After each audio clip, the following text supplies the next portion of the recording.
Qué rico que estés aquí con nosotros. Soy el pastor Daniel Zambrano. Y Claudia Patricia Cañas.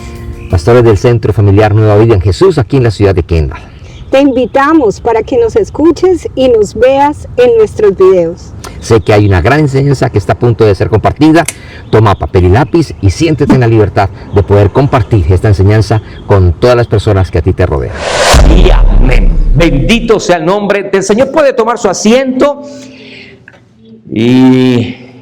Y es para mí un motivo de mucho gozo poder estar aquí. Qué privilegio poder ser un portador de la palabra del Señor. Es un honor grandísimo. Así que bendecimos al Señor. Hace 8 días comenzamos una serie de enseñanza que le puse de título general, Caminar en Fe. Y dentro de esa caminar en fe, dentro de esa enseñanza, empezamos la primera parte donde le pusimos como un subtítulo allí que tiene que ver con esa serie. Así como cuando usted veía las grandes series que han hecho la televisión en los Estados Unidos. Yo no sé si, por ejemplo, aquí hubo gente que seguía CSI. ¿Cuántos veían CSI? O no, algunos no. A Claudia sí le gusta CSI. Usted quiere entretener a Claudia, póngala allí. A ver, pero a ella le gusta más la de CSI Miami. Ella desde Colombia veía CSI Miami. Y ella pensaba que Horacio existía y que las camionetotas que se mostraban ahí, las Hummer que utilizaba Horacio, eran reales. Cuando vine aquí le tomé una foto, le dije, mami, mire, estas son las verdaderas CSI, las camionetas. Ella dijo, no puede ser. Pero cuando usted ve esas series, generalmente dicen, hoy presentamos, y ponen otro título, ¿cierto que sí? En cualquiera de esas series, hoy presentamos, así mismo. Entonces, nuestra serie, ¿cómo se llama? Caminar en Fe. Y hoy presentamos, pero yo no retrocedo. Ya usted entiende para que nos estemos ubicando allí. ¿Qué empezamos a hablar hace 8 días? Estábamos ubicados estudiando la carta a los Hebreos. Vimos varios pasajes, nos centramos en el capítulo 10, algunos versos del capítulo 11 y también en los 2 primeros versículos del capítulo 12. Eso fueron como la base que nos permiten a nosotros empezar a profundizar y allí ya tenemos mucho material para comenzar a hablar. En medio de tantas cosas que nosotros mencionamos allí en esa enseñanza, pudimos rescatar el contexto histórico. Usted ya lo recuerda. Esta enseñanza va a quedar también allí puesta en nuestras plataformas para que usted la pueda mirar. Y cuando seguíamos hablando, mirábamos que en la iglesia de ese tiempo se estaba enfrentando y se estaba deslizando hacia una condición peligrosa. Habían unas condiciones que estaban entonces llevando y mostrando al escritor de los Hebreos la condición real en medio de toda esa persecución, y por eso entonces el escritor levanta su pluma y comienza a hablar, de tal manera que empieza el escritor a exhortar y a decir el por qué nosotros deberíamos de soportar esa persecución y por qué vivir ese tiempo de exhortación, por qué soportar eso. Nos estábamos ya enfocando en eso, estábamos aterrizando en ello, pero terminamos diciendo que hay una palabra que está ahí tácitamente en todos los capítulos de la carta a los Hebreos, y es una palabra que es de 2 letras, tan pequeña, pero podríamos estar hablando gran cantidad de enseñanzas acerca de esa palabra que es la fe. Diga conmigo, fe. Y entonces esa palabra fe es la que nos estaba centrando a nosotros, y allí habíamos terminado para nosotros desarrollar lo que queríamos entender. Sin embargo, cuando nosotros seguimos hablando de lo que el escritor a la carta a los Hebreos está narrando, entonces vemos cómo el escritor nos va a enfocar. Diga conmigo, es necesario tener un enfoque correcto.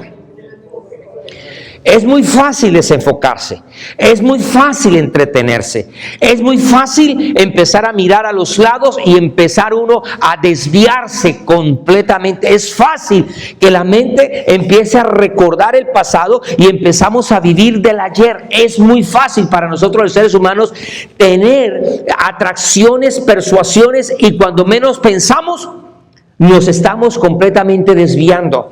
Recuerdo cuando yo era instructor de buceo, que el capitán de la nave, del barco, me permitía a mí navegar. Él no le permitía a nadie navegar, solamente él y el primer hombre que estaba ahí, solamente eran los únicos que manejaban el timonel, y él, nadie más. Yo caí en gracia. Y en eso yo me iba en las noches a hablar con el capitán y me contaba historias. A mí me gustaba mucho tiempo eso. Yo aprendo mucho de las personas mayores. Y entonces, un día yo le dije, capitán, ¿cómo es ese tipo de timonel? ¿No quiere tomar el timonel? Hágale. Y entonces empezamos a hablar. Era solamente un horizonte, cielo y mar, no había nada más. Y yo en ese navegar con las estrellas y todo, iba hablando con él, con el timonel, y constantemente él me decía, había un GPS muy rudimentario de los de ese tiempo, los primeros, donde era una flechita la que estaba marcando ahí, y él me decía constantemente, corrija el rumbo. Y yo seguía hablando y de pronto la flechita se corría un poquitico así, y en medio de la conversación me decía, corrija el rumbo, y me tocó volver otra vez. Iba yo navegando, íbamos hablando, otra vez me decía, corrija el rumbo, y volvía a corregir el rumbo. Y así él era muy delicado con eso, y entendí el por qué. Porque si yo me desvío tan solo un gradito, me hubiera desviado tan solo un grado, y no solamente pasa un minuto, sino 2 minutos, y 10 minutos, y 1 hora, cuando llegue y menos piense, por culpa de un bendito grado, uno solo, ya estaría completamente en otro lugar. Y así nos pasa a nosotros en la vida. A veces nosotros tenemos el rumbo clarito a través de la palabra de Dios, pero empezamos a escuchar que una enseñanza por aquí, que una noticia por acá, que el YouTube me enseñó tal cosa, que fulano dijo tal cosa, y cuando menos pensamos necesitamos corregir el rumbo. Dígale a la persona que está a su lado, hay que corregir el rumbo. Es muy fácil desviarse, es muy fácil entretenerse. Entonces, el escritor está corrigiendo el rumbo de la iglesia en ese momento, y cuando empieza a desarrollar, lo que él está diciendo es que todo lo que ellos habían recibido en ese momento como una herencia pertenece a un orden celestial. Diga conmigo, orden celestial. Lo que está haciendo el escritor ahora, y lo que vamos a ver en esta mañana, es ver cómo él va a utilizar todos los recursos de lo que ellos han vivido, de lo que han conocido, para poder empezar a convocar a cada lector, para que ellos sepan que aunque ellos están padeciendo, aunque ellos están sufriendo, aunque ellos están siendo perseguidos, aunque ellos están viviendo momentos difíciles, aunque ellos están en esa situación, sin embargo, ellos están allá. Que si ellos, aunque están padeciendo y momentos difíciles y están siendo perseguidos y torturados, ellos también están sentados en lugares celestiales con Cristo Jesús. Que aunque ellos están pasando momentos de gran adversidad y estamos viviendo aflicciones y persecuciones, ellos también deben de entender que hay una posición, que hay un lugar que ellos ya han adquirido, no que van a adquirir, no que van a recibir, sino que ya ha sido dada de antemano para poder disfrutar de la presencia de Dios. ¿Cuántos dicen amén? Y entonces él empieza a enfocar y va a decirle a la iglesia, sí están siendo torturados, sí están sufriendo, sí están padeciendo, pero no olviden que ustedes ya tienen una herencia. Diga conmigo, ya tengo una herencia. Eso es algo poderoso, porque cuando se recibe una herencia, ¿cuándo un ser humano puede recibir una herencia? ¿Cuándo? Cuando se muere alguien. Cuando el que heredó, el que va a dar, muere. Es difícil recibir una herencia sin que no haya una muerte. Eso es casi que imposible. Ahora, diga muerte. Esa palabra no nos gusta. Esa palabra no nos gusta. Pero si alguien le dice, ay, el tío rico le heredó $1.000.000, hay más de uno dice, ay, el muerto al bollo y venga para acá el millón. Eso sí le gusta. Hay gente que está esperando que el tío rico se muera para ver qué dejó. ¿Cierto que sí? Hay gente que tiene su corazón puesto ahí, en la herencia, y no en el que da.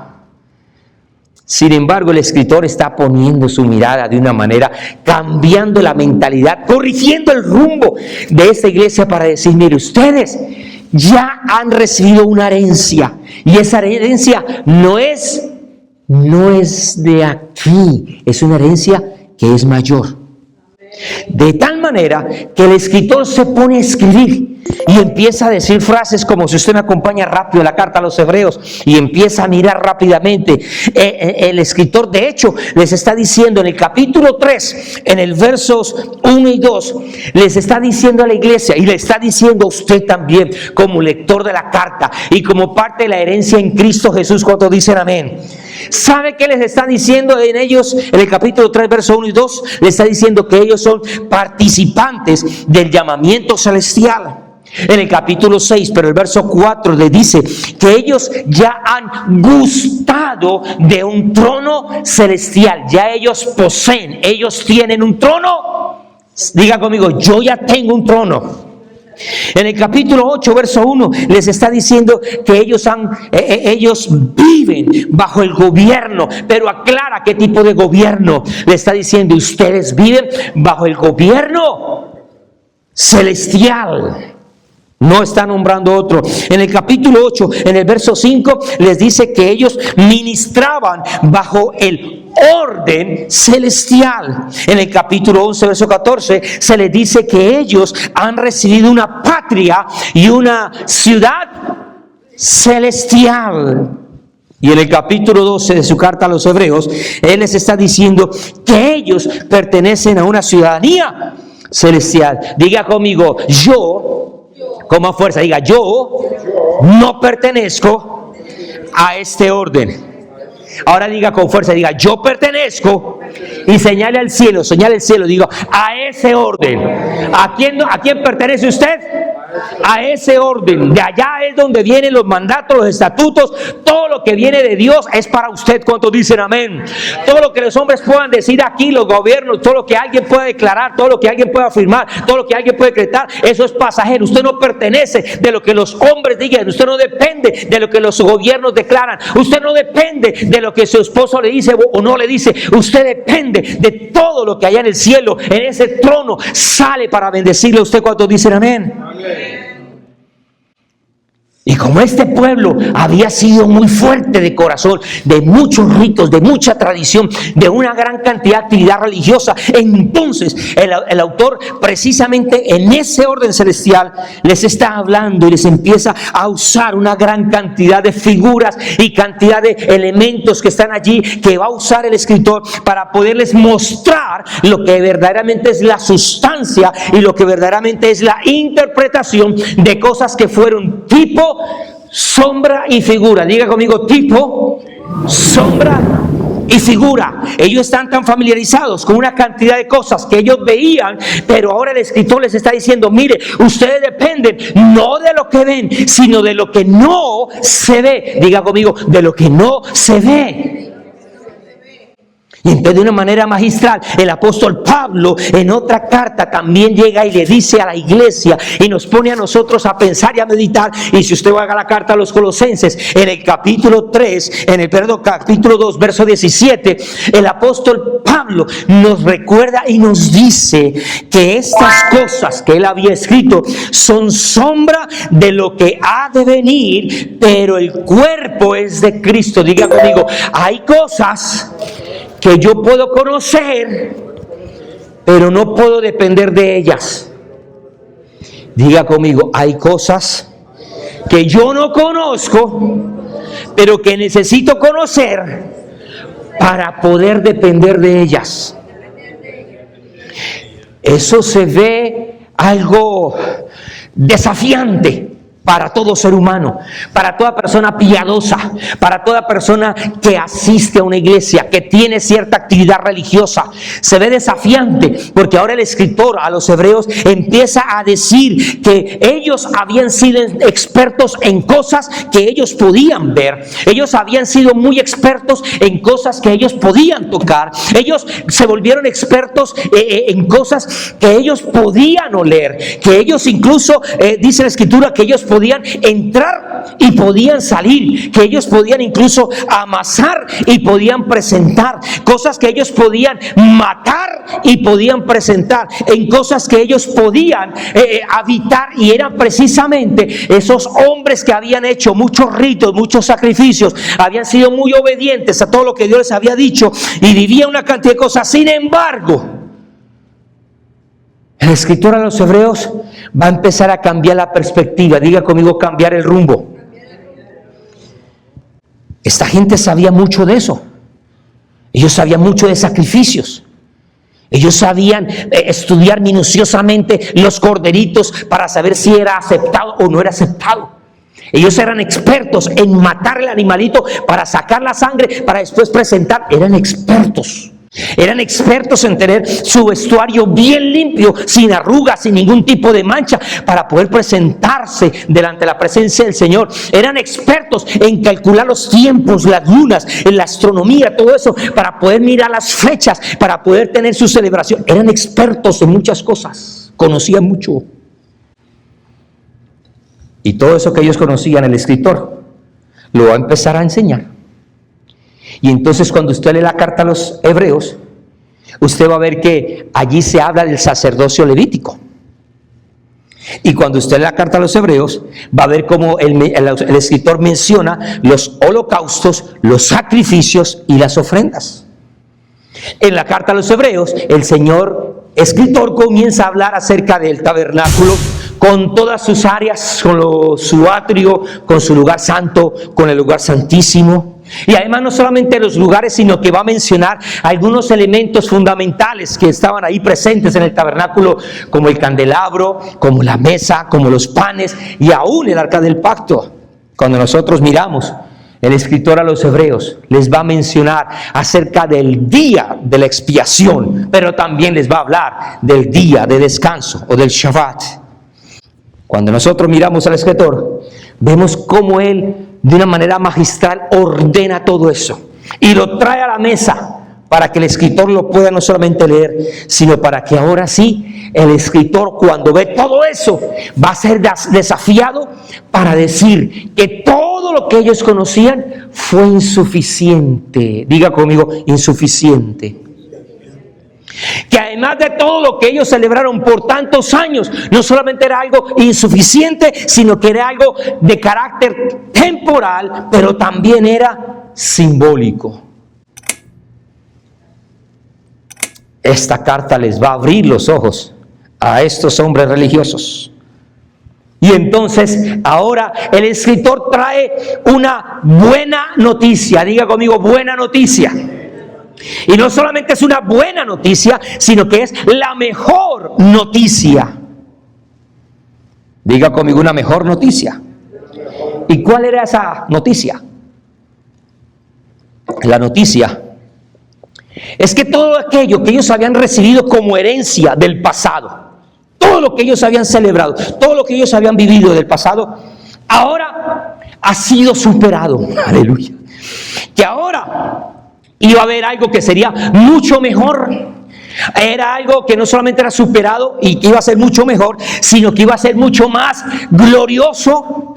No solamente era algo que había sido bueno y que ahora ha sido mejorado y que ahora había sido glorioso, sino que es algo que lo va a llevar a la excelencia, a algo excelente, y además de ser excelente, es algo que los va a proyectar a algo que es mucho más poderoso que lo que ellos habían podido vivir hasta ese momento.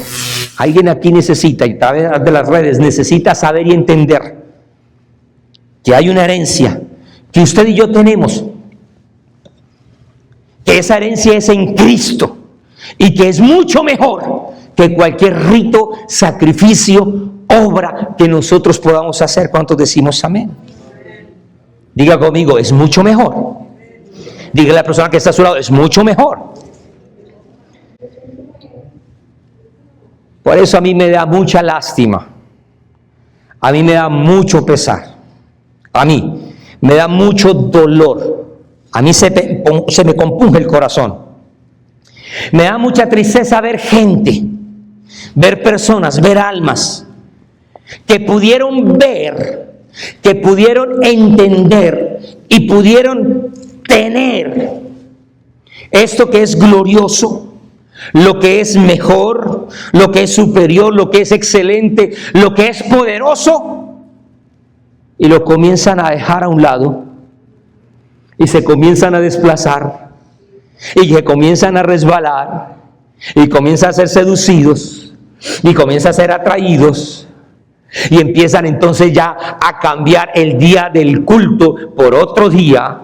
Y empiezan entonces a celebrar, ahora son Shabbats y gran cantidad de días de reposo, que comienzan a celebrar Sukkots y empiezan a levantar tabernáculos, que comienzan poco a poco a cambiar hasta su vestidura, y su vestidura occidental ahora es influenciada por una vestidura netamente judía.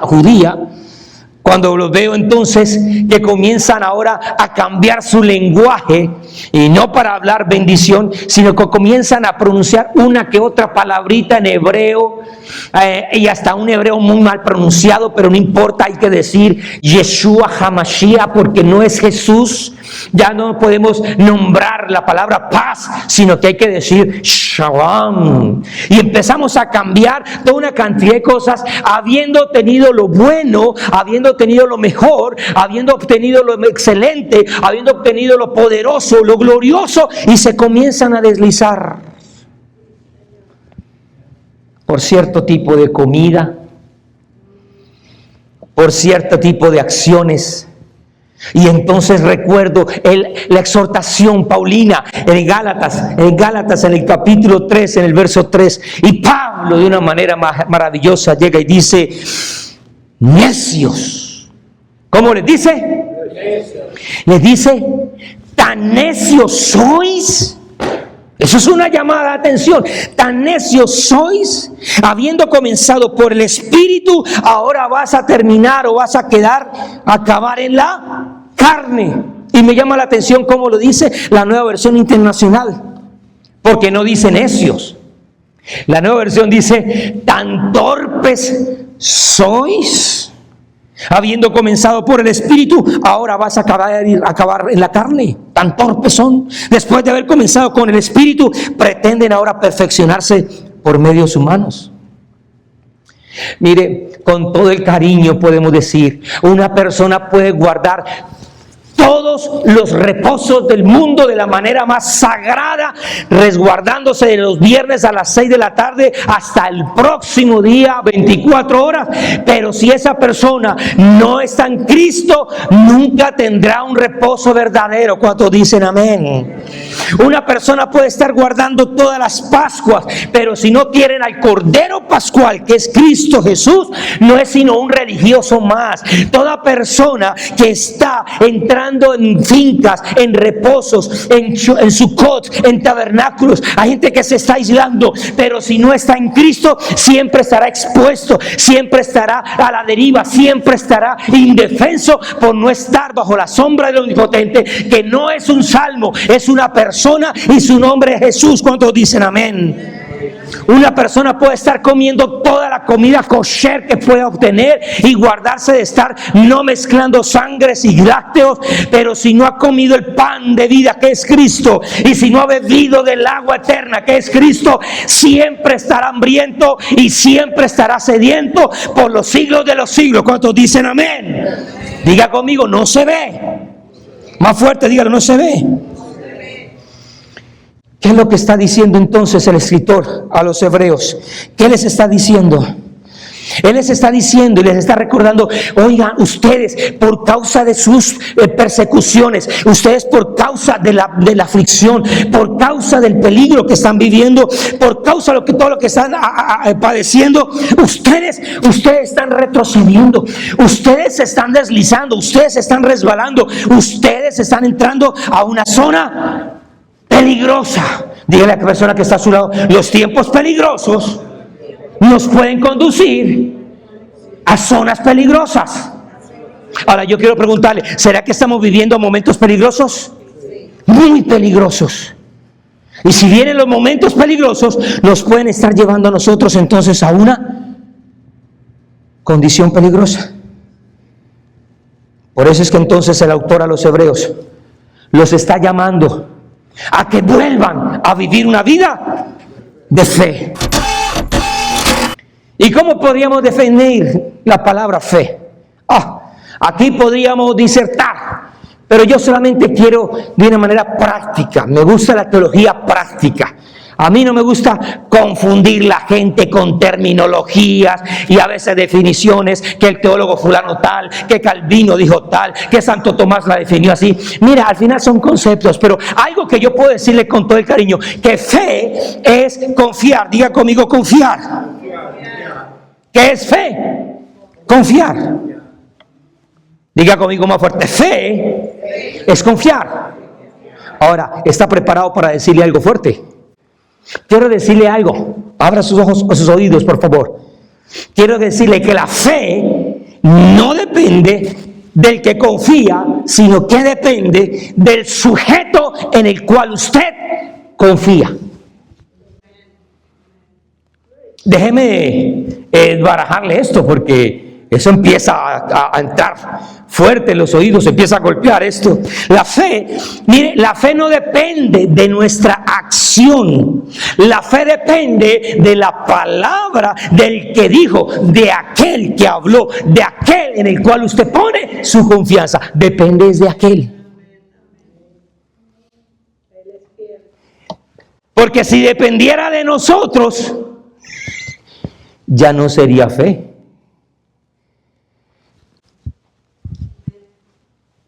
A mi nieta, la chiquitica de 2 años, le encanta el café. No, esa sí salió como la abuela. Y esa niña huele café, no lo ve, huele. Y ya dice, abuelo, quiero café. Y hasta que ella no se sienta conmigo a tomar café, no está tranquila. Y ella sabe que va a tener café, no solamente porque lo huele, sino porque sabe que tiene un abuelo que sabe hacer y sabe servir café. Ahora déjeme decirle con todo el cariño, cuando usted dice que le ha creído a Dios, usted lo que está diciendo es que yo estoy confiando en Dios, que es fiel para cumplir todo lo que Él ha prometido. Cuando dicen amén, dígale a su hermano que está a su lado, el Señor no te está engañando. Dígale, Él no te está motivando. Él te está hablando y lo que Él ha dicho lo va a cumplir porque Él es fiel. Ahora, hay personas aquí que necesitan entender que al Dios que usted y yo le servimos, le amamos y lo adoramos, ¿cuántos dicen amén? Es un Dios que cumplió, que cumple y que cumplirá todo lo que ha establecido en su Hijo. Es un Dios fiel. Y esta es la razón por la cual el escritor también le dice que ese orden del cual ellos habían confiado en el pasado, que se podía ver, que se podía oler, que se podía escuchar, que se podía palpar y todo, ese sistema y ese orden que fue bueno, ahora caducó, ahora expiró, ahora se acabó, ahora se consumó, y ahora entonces viene la buena noticia. Y la buena noticia, el buen evangelio, el mejor evangelio, no son unos libros de la Biblia. El evangelio es una persona que hace posible que el pacto que no se podía cumplir, ahora se cumplió, y es Cristo Jesús, su Hijo. ¿Cuántos dicen amén? Amén. Ese orden caducó. Y ahora entonces podemos entrar a algo mejor. Que ese sistema era necesario porque proyectaba a la iglesia a algo que era más que una herencia, Por eso yo cuando veo gente que dice, yo quiero ir al cielo y voy a meterme a nadar en el mar de cristal y voy a ver las calles de oro y quiere ver toda esa cantidad de cosas que hay en el cielo, yo le digo, esa persona no ha entendido lo que es el evangelio, porque el evangelio no es un medio para llevarme a un lugar. El evangelio es una persona que me permite disfrutar del Dios glorioso que nos ha amado con amor eterno y ha prolongado su misericordia sobre nosotros, que nos llamó siendo nosotros tan malos y perversos, muertos en delitos, y nos dio vida y ahora somos salvos para su gloria. ¿Cuántos dicen amén? Gloria a Dios por el mar de cristal, y gloria a Dios por las puertas de perlas, y gloria a Dios por la Nueva Jerusalén, pero nada de eso superará a ese Dios que nos amó con amor eterno. ¿Cuántos dicen amén? Por eso necesitamos aprender a descansar en ese Señor, en ese Salvador. Y entonces, de una manera sobrenatural y maravillosa, el escritor se va a centrar no solamente a señalar en lo que ellos vieron, conocían, memorizaron, disfrutaron por tantos años, sino que ahora comienza a apuntar al lector de esa carta a poder mirar lo que es mejor, lo que es glorioso, lo que es poderoso. Y ese algo no es algo, es un alguien, y es que Cristo es superior a todo lo anterior. Diga conmigo, Cristo, como a fuerza, diga, Cristo es superior.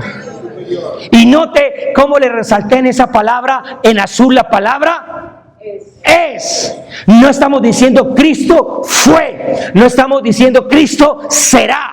Estamos hablando de un presente continuo, vivo, dinámico, en el cual nos habla que Cristo es el mismo ayer, hoy y por los siglos. Y si fue glorioso para los lectores de la carta a los Hebreos, es igualmente glorioso para nosotros 21 años o 21 siglos después para leer su palabra. ¿Cuántos dicen amén? Y entonces, ¿qué dice el escritor? Tome apuntes. El escritor a los Hebreos les comienza a decir a ellos que Cristo es la máxima revelación del Padre. Va a registrar que Cristo es superior a los ángeles. Yo conozco mucha gente y yo creo que hay ángeles y que podemos activar ángeles. Pero hay gente que es feliz llamando a los ángeles para cualquier cosa. A los ángeles, y está bien porque han sido llamados para servirnos a nosotros cuando decimos amén. Pero cuando yo tengo a Cristo, que es superior a los ángeles, es como cuando usted necesita un favor. Cuando usted necesitaba pedir un permiso, usted en su casa, ¿a quién iba a buscar? ¿A su hermano para pedir permiso? ¿O a su papá o a su mamá? Es igual. Diga conmigo, Cristo es superior a los ángeles. Pero no solamente Cristo es superior a los ángeles, sino que Cristo es el mejor hombre para los hombres. Cristo es el mejor fundamento para poder confiar en Dios. Cristo es el mejor descanso de Dios. Cristo es el sumo sacerdote de Dios. Cristo es la mejor esperanza para recibir lo que Dios nos ha prometido, que Cristo es el mejor y perpetuo sacerdote delante de Dios y delante de los hombres. ¿Cuántos dicen amén? Que Cristo también es el mejor ministro del nuevo pacto, que Cristo es el mejor sacrificio para perdonar a los hombres de una vez y para siempre, que Cristo también es el mejor, es el único, es el verdadero camino, es un camino abierto, es un camino que tiene acceso directo al trono de la gloria y que por su sangre nosotros podemos entrar libremente. ¿Cuántos dicen amén? Usted y yo no necesitamos un intermediario. Usted y yo no necesitamos una persona, un santo, un pastor, un cura. Usted y yo no necesitamos a otra persona, sino al mismo Cristo, que lo puede presentar digno y aboga ante el Padre por su gracia y su bondad sobre su vida. ¿Cuántos dicen amén?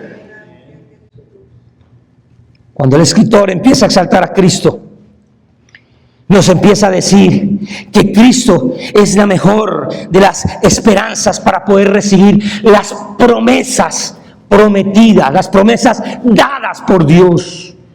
Cristo es también el mejor ejemplo para nosotros por perseverar, porque Él es el autor y el consumador de la fe. Diga conmigo, Cristo es el mejor ejemplo. El escritor entonces dice, Cristo es mejor que Moisés. Cristo es mejor que Josué. Cristo es mejor que Abraham. Cristo es superior a los sacerdotes. Cristo es superior. De usted le daría un aplauso de alabanza al Señor. Usted no necesita algo o alguien diferente. Cristo es superior. ¿Cuántos dicen amén? Ahora entonces entendemos y comprendemos cómo el autor se esfuerza en poder cambiarle la mentalidad a los lectores para podernos enfocar en aquellas cosas que no se ven, pero que son mejores. Y que al tener nosotros a Cristo, no solamente Dios nos ha entregado todo lo que necesitábamos, sino que también nos ha confiado sus maravillas y sus promesas. Entonces la iglesia de ese primer siglo, que está experimentando esa persecución, que está soportando esa adversidad, esa tribulación, que muchos de nuestros hermanos comenzaron también a flaquear. Aquellas personas que entonces empezaron a ver cómo las pruebas, las aflicciones, los rechazos, la crítica, el miedo, el señalamiento, el cómo las burlas, el cómo estas personas estaban bajo un profundo estrés por estas adversidades. El escritor levanta su red flag, su bandera roja, y dice: iglesia, no se deslice. Iglesia, no retroceda. Iglesia, no se amedrante. Iglesia, no es tiempo de volver atrás. Por el contrario, le dice: iglesia, miren a Cristo, el autor y el consumador de nuestra fe. Diga conmigo: Cristo es el consumador de mi fe. Por cuestión de tiempo voy a dejar hasta aquí, pero lo que quiero decirles, la iglesia está empezando a ser sacudida de una manera tan fuerte, pero todavía la fe de muchos que necesita ser probada no ha llegado a esos momentos de profunda prueba. Y cuando estamos hablando de prueba, no estamos hablando de cosas pequeñas. Oh, que mi carro se dañó. Oh, qué prueba. Oh, está bien. Cuando uno depende de un carro, es fuerte esa prueba. Pero no estamos hablando de esa prueba. Cuando alguien está pasando por algún quebranto de salud y tenemos acceso médico y tenemos una condición, sí, eso nos afecta, pero no estamos hablando de ese nivel de prueba. Estamos hablando de los momentos y las adversidades cuando solamente estás tú y Dios. Dios y tú, donde ya no hay más, donde nosotros te podemos acompañar, donde nosotros podemos orar, donde te podemos dar una palabra, pero estás tú contigo mismo y con el Señor. Iglesia, póngase de pie, por favor. Estamos pasando por momentos que nos están anticipando lo que está pasando y lo que viene.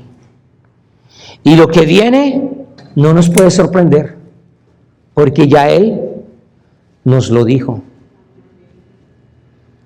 Así que mi mensaje hoy no es un mensaje pesimista. No le vengo a hablar de las tribulaciones, que si se bombardeó allá, que si no se bombardeó, que qué va a decir allá, que si se unieron por allá. Mi mensaje es, usted y yo estamos sentados en lugares celestiales en Cristo Jesús. De que nuestra fe, como el marinero que tira el ancla para poder aferrar su embarcación, así mismo nuestra fe está en Cristo, el ancla de nuestra salvación. Amén. Del ancla no se habla mientras la embarcación va en movimiento. Mientras ella va navegando, nadie habla del ancla. El ancla se nombra solamente cuando se llega al destino. Ahí sí dicen el capitán dice, ancla al agua, cuando se llegó al destino. Pero ¿sabe cuándo se vuelven a acordar del ancla? Bueno, no solamente cuando dicen, eleven anclas para partir, no. Hay otra ocasión cuando el ancla vuelve a servir. Yo que mantenía los barcos era incómodo uno ir por la proa y caminar por encima de esa ancla. Es incómodo verla ahí. Pero ¿sabe cuándo sirve el ancla también? Cuando hay una tormenta. Cuando empieza la tribulación, cuando empieza la adversidad, ahí toca tirar el ancla a ver si se alcanza a enganchar de algo, porque entonces ahí sí está segura. Y yo creo que a muchos de nosotros ya levamos el ancla, nosotros ya estamos navegando. Diga amén. Y creo que muchos de nosotros todavía no hemos llegado a donde tenemos que llegar. Y no le estoy hablando de ese mensaje de prosperidad, y usted va a crecer, y usted va a ser famoso. Yo no estoy hablando que ese es su destino, ese no es su destino. Hay otros predicadores que se dicen que el destino es ese. Usted va a ser próspero, usted va a... El destino nuestro, el ancla nuestra, tiene un nombre, se llama Jesús. Cuando usted llegue al ancla Jesús, de mi parte, por favor, yo voy a estar también ahí, pero de mi parte, usted también puede llegar y agarrarse esos pies. Y usted le va a decir, Señor, gracias. Porque a pesar de todo, a pesar de lo malo que fui, ay, a pesar de lo terco que fui, como Pablo dijo, de lo necio que fui, hoy estoy aquí. Hoy llegué. Padre, en esta preciosa mañana venimos delante de ti con el corazón lleno de alegría y de gozo, al poder ver, al poder saber y entender que nuestra herencia no depende de lo que vemos, de lo que tocamos. Nuestra herencia está en ti, Señor. Y aunque todavía no te podemos ver, eres mucho más real que incluso que lo que vemos. Que aunque a veces, Señor, pensamos que no estás, eres mucho más real que lo que nosotros podemos vivir. Que aunque muchas veces nos sentimos solos o abandonados, es más grande y real tu presencia que todo lo que podemos soportar y estar padeciendo, Dios. Señor, gracias, porque tú no nos dejaste huérfanos. Y no solamente no nos dejaste huérfanos, sino que no nos dejaste sin herencia. Nos diste a Cristo, nuestra herencia eterna. Y por Él nosotros tenemos entrada abierta y confiada al trono de la gloria. Y podemos nosotros deleitarnos en tu amor y tu bondad y tu misericordia. Por ese sacrificio es que nosotros podemos hoy tener libertad. Por ese sacrificio es que nosotros tenemos reposo. Por ese sacrificio es que nosotros estamos siendo sustentados. Por ese sacrificio es que nosotros podemos ver que tenemos un mediador ante el Padre. Por ese sacrificio sacrificio es que nosotros vemos que hay un mejor y más sumo sacerdote. Por ese sacrificio es que nosotros podemos ser incluso constituidos sacerdotes. Por ese sacrificio es que nosotros tenemos un cordero que ha limpiado y que ha quitado todo nuestro pecado y ha quitado nuestra maldad. Por eso, Señor, nosotros venimos a adorar. Por eso nosotros venimos a bendecir. Por eso nosotros venimos a exaltar tu nombre. Señor, por eso nunca nuestra boca puede cansarse de alabar, de adorar, de bendecir. Por eso nosotros no podemos retroceder. Por eso nosotros no podemos, Señor, a deslizarnos. Y lo decimos, Señor, porque es que es nuestro deseo, nuestro corazón, que nosotros no queremos desviarnos. Nosotros no queremos perdernos. Nosotros no queremos, Señor, apartarnos. Nosotros no queremos. Necesitamos tu ayuda. Oh Espíritu de Dios, ayúdanos, porque con nuestras fuerzas es imposible, porque con nuestra inteligencia o con nuestro conocimiento es imposible, porque con nuestra experiencia es imposible. Nosotros nos declaramos totalmente dependientes de ti, Espíritu de Dios. Dependemos de ti para que nos aferres, para que nos ayudes, para que nos limpies, para que nos convenzas, para que nos ayudes, para que nos motives a seguir adelante. Necesitamos tu presencia, Espíritu de Dios, para nosotros no negar nuestra fe. Necesitamos tu llenura, Espíritu de Dios, para nosotros ser lumbreras y ser luz en este mundo hostil. Necesitamos tu llenura, aceite fresco, Espíritu de Dios, para nosotros volver a brillar, para nosotros volver a resplandecer, para nosotros volver a levantarnos, para nosotros volver a ser avivados, para nosotros ser, Señor, ejemplo, para nosotros poder ver almas salvas, poder ver multitudes corriendo delante de tu presencia, para nosotros venir, Señor, con el corazón siempre lleno de alegría al saber que fue tu bondad y tu misericordia para con nosotros. Señor, hoy queremos con todo el corazón no rechazar, no criticar, no señalar a los que un día pertenecieron a tu pueblo y que hoy en día se han desviado. Aquellos que apostataron de la fe, aquellos que empezaron a recibir doctrinas equivocadas, aquellos que empezaron, Señor, a dejar que su corazón se enfriara. Señor, hoy te pedimos por ellos. Si un día fueron tus hijos, si un día cantaron, si un día adoraron, si un día sirvieron, si un día predicaron, si un día, Señor, fueron ejemplos, Señor, en medio de su mundo, en medio de su casa, y apostataron y se fueron, se enfriaron, Señor, o están, Señor, incluso en el mundo. Hoy te pedimos misericordia. Nosotros no somos mejores que ellos. Sencillamente fue tu gracia y tu bondad que nos sostuvo a nosotros, pero también sabemos que tu misericordia y tu bondad los puede traer a ellos nuevamente ante tu presencia. Señor, trae a tu iglesia, aquellos que un día se desviaron, aquellos que un día, Señor, dejaron todo, que dejaron todo por lo menos, que te cambiaron a ti descanso eterno por ir a buscar descansos y refugios en lo temporal, en lo humano, en lo material. Dios, hoy te pedimos que tú traigas con lazos, con cuerdas de amor a estas vidas. Y al comienzo de nuestro servicio orábamos por nuestras familias, para que tú los traigas, Dios. Atráelos con lazos de amor. Atráelos, Señor Jesús, a tus brazos. Atráelos a tus pechos, Dios, para que ellos vuelvan una vez más al redil, puedan conocerte, pueda, Señor, arder el corazón de ellos.